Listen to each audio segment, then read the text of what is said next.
Today on Superstructures, we are diving into the mysterious world of large container ships. And hold on tight because we've got an astonishing story to share with you. Cargo ships sailing on the open sea often face incidents that lead to losing their cargo. These losses are not always caused by bad weather or external factors, but can also happen because of small mistakes or human errors. Let's look at some of the costliest mistakes in the history of container ships.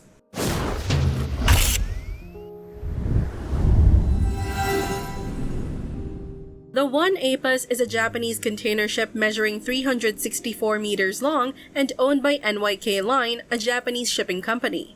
It can carry up to 14,000 TEUs and was built in 2019. In November 2020, the ship set sail from China to the United States, but it encountered severe weather conditions with strong winds and massive 15-meter waves. Due to the enormous waves hitting the ship, containers on board were thrown off, resulting in a significant incident about 1,600 nautical miles northwest of Hawaii. To avoid the extreme weather, the ship's captain changed course to the south and then returned eastward to the port of Kobe in Japan. Because of the waves, numerous containers below deck collapsed and were lost at sea. When the One Apus arrived at the port of Kobe, many containers were damaged and displaced, and an estimated 1,816 containers fell into the ocean.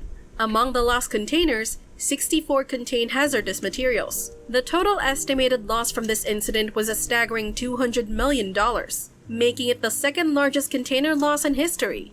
There have been rumors suggesting that the captain's decision was to blame for the incident. Allegedly, the captain knew about the bad weather and strong winds but proceeded with the journey due to a tight schedule and the belief that the waves wouldn't be too high. However, the official investigation into the One Apus ship has not yet been released, so the truth behind these rumors remains unknown. The MSC Napoli was a container ship flying the British flag. In January 2017, it faced severe weather conditions with strong winds reaching up to 115 kilometers per hour, causing significant damage to its hull. The ship's crew requested help from the British government, leading to the ship being towed to Lyme Bay's waters and later intentionally beached near Seatown in England. During the incident, the MSC Napoli was carrying 2,300 containers and 3,800 tons of fuel, which included explosives, fertilizers, and car engines. Concerned about potential environmental contamination and the ship's badly damaged state, the British government decided to sink it by exploding it into 3 parts. This sinking was done to make it easier to recover the ship's wreckage and debris. After removing all the fuel and containers, the rescue team successfully lifted the wreckage and debris from the seabed.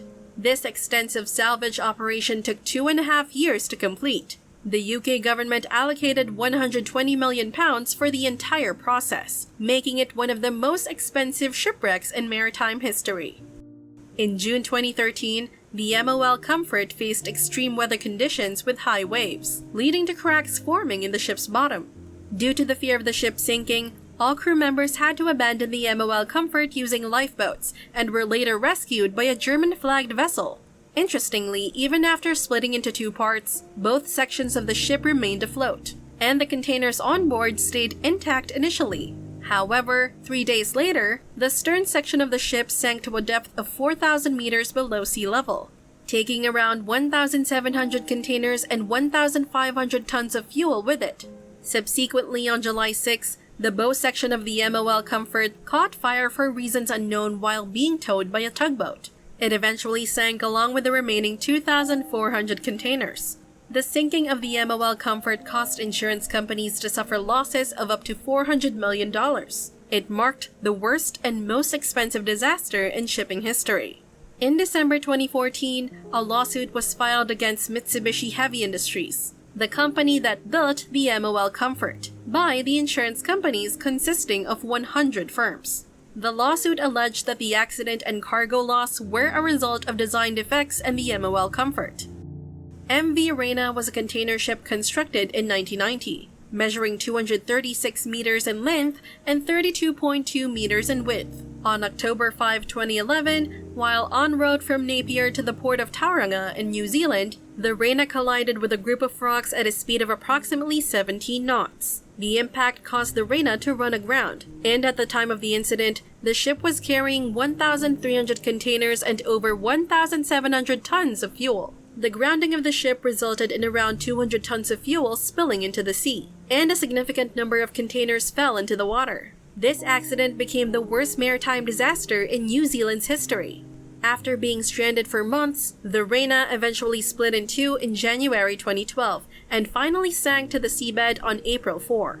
Following the incident, a large-scale salvage operation and sea cleanup were conducted in the affected area. The New Zealand government expended $700 million for the salvage operation. An investigation revealed that the cause of Rena's accident was attributed to mistakes made by the ship's captain and navigation crew. During the incident, the Rena had altered its route to reach the destination as quickly as possible to meet a deadline. Consequently, the captain and navigation crew were arrested and later sentenced to 7 months in prison. The Ever Given is among the largest container ships globally, measuring 400 meters in length, 58.8 meters in width, and weighing 220,000 tons. During its voyage through the Suez Canal in 2021, the Ever Given encountered a unique problem. It got stuck diagonally, with its front wedged against the eastern wall of the Suez Canal and its rear lodged against the western wall.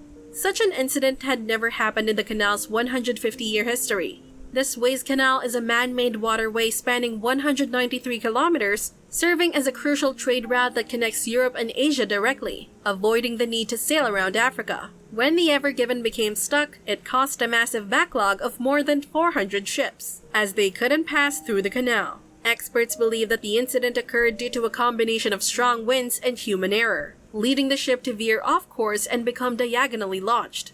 After nearly a week of being trapped, the ship was eventually freed. However, the impact of the incident was significant. While the Ever Given was stuck, it held up approximately $9.6 billion worth of trade goods per day. The story of these large container ship disasters serves as a powerful reminder of the forces of nature and the resilience of those who traverse the seas. If you enjoyed this gripping tale, don't forget to hit that like button and subscribe to Superstructures for more incredible stories from around the world. Until next time, stay curious and keep exploring. See you in the next video.